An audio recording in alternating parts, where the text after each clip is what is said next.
مثانے میں یا گردے میں کسی کو بھی پتھری ہے، مرد ہے، عورت ہے، جس کو بھی بڑی عمر کا ہے، چھوٹی عمر کا بچہ ہے، جس کو بھی مثانے میں پتھری ہو، پیشاب رک رک کر آتا ہو، تو اس کو چاہیے کہ سنگ یہود 20 گرام،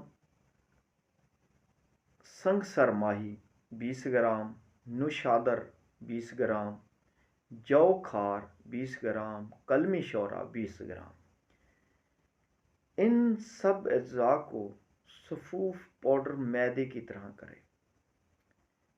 500 mg کا کیپسول بھر لے۔ صبح نہار منہ کھانا کھانے سے پہلے ایک کیپسول 1 گلاس لسی، دہی کی لسی کے ساتھ استعمال کرے۔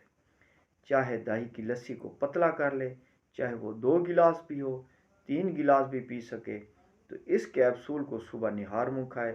پھر شام کو 7 اپ بوتل کے ساتھ کھانا کھانے سے پہلے اس کو استعمال کرے۔ 1 ہفتے میں پتھری ریزہ ریزہ ہو کر نکل جائے گی۔